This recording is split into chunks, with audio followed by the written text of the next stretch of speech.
మన మర్రి golden diamonds లో ఎంత పెద్ద డిజైనర్ నెక్లెస్ అయినా ఎటువంటి మేకింగ్ ఛార్జీలు లేకుండా కేవలం 9% VA మాత్రమే. Marri golden diamonds, the honest jeweller, Kukatpally, Hyderabad. Musi పునరుజ్జీవ ప్రాజెక్టు పనులను ఆగస్టు నాటికి ప్రారంభించాలని అధికారులను మంత్రివర్గ ఉపసంఘం ఆదేశించింది. ప్రజల ఆస్తులపై ప్రభావం లేని 5 కిలోమీటర్ల వరకు పనులు చేపట్టాలని నిర్దేశించింది. నిర్మాణాలపై ఎక్కువ ప్రభావం లేకుండా అలైన్మెంట్లు మార్చాలని సూచించింది.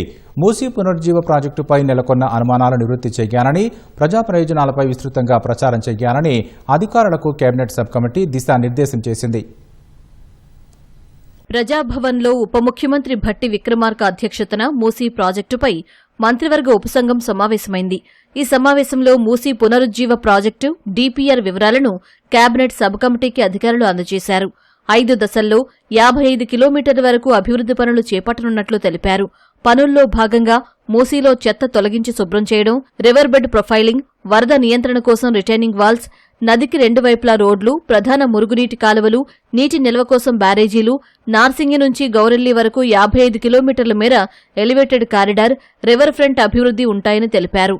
సుమారు 7,055 కోట్లతో చేపట్టనున్న మొదటి ఫేజు నిధుల సమీకరణపై ఆసియా అభివృద్ది బ్యాంకుతో సాంకేతిక, ఆర్థిక చర్చలు విజయవంతంగా ముగిసినట్లు అధికారులు వివరించారు. మొదటి ఫేజ్లో హిమాయత్ సాగర్ నుంచి బాపుఘాట్, ఉస్మాన్ సాగర్ నుంచి బాపుఘాట్ వరకు 21 కిలోమీటర్ల మేర అభివృద్ది చేయనున్నట్లు చెప్పారు.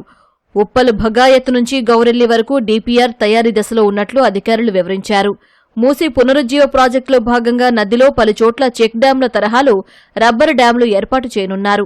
నీటి నిల్వ పెంచడంతో పాటు జలక్రీడలు, బోటింగ్ సదుపాయాలతో టూరిజం స్పాట్లుగా తీర్చిదిద్దేలా ప్రణాళిక చేసినట్లు అధికారులు వివరించారు.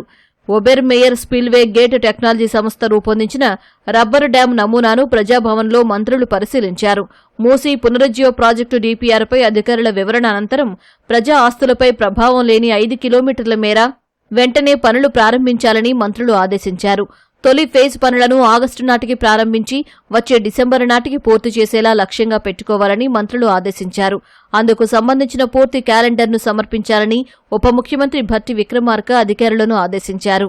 మూసీ పునరుజ్జీవ ప్రాజెక్టుకు సంబంధించిన పర్యావరణ అనుమతులను తీసుకోవాలని అధికారులను ఆదేశించిన మంత్రివర్గ ఉపసంఘం గాంధీ సరోవర్ ప్రాజెక్టుకు రక్షణ శాఖ నుంచి భూమిని తీసుకునే ప్రక్రియ వేగవంతం చేయాలని సూచించింది. మూసీ పునరుజ్జీవం వల్ల కలిగే ఉపయోగాలపై విస్తృతంగా ప్రచారం చేయాలని అధికారులను ఆదేశించింది. వివిధ విభాగాల మధ్య సమన్వయం కోసం ప్రత్యేక కమిటీలు ఏర్పాటు చేయాలని నిర్దేశించింది. పనుల పురోగతి స్పష్టంగా కనిపించేలా నిర్దేశిత కాల వ్యవధిలో పనుల నిర్మాణం జరగాలని అధికారులకు సూచించింది. ప్రజాభిప్రాయాన్ని పరిగణలోకి తీసుకుని ఎవరికీ ఇబ్బంది లేకుండా నిర్మాణ పనులు చేపట్టాలన్నారు. సాంకేతికపరమైన అంశాల్లో IIT, JNTU నుంచి సహకారం తీసుకోవాలని మంత్రి శ్రీధర్ బాబు సూచించారు. మూసీ పునరుజ్జీవన ప్రాజెక్టు కేవలం నది ప్రక్షాళన మాత్రమే కాదని సామాజిక బాధ్యత అని కేబినెట్ సబ్ కమిటీ స్పష్టం చేసింది. అభివృద్ది అంటే మనుషులను దూరం చేయడం కాదని, వారిని భాగస్వాములను చేయడమేనని పేర్కొంది. మూసీ ప్రాజెక్టును అత్యంత పారదర్శకంగా ప్రజాస్వామ్య పద్ధతిలో ముందుకు తీసుకెళ్లాలని అధికారులకు మంత్రివర్గ ఉపసంఘం సూచించింది. ప్రజల్లో నెలకొన్న అనుమానాలను నివృత్తి చేసి విశ్వసనీయత కల్పించేలా కార్యాచరణ ఉండాలని సబ్ కమిటీ ఆదేశించింది.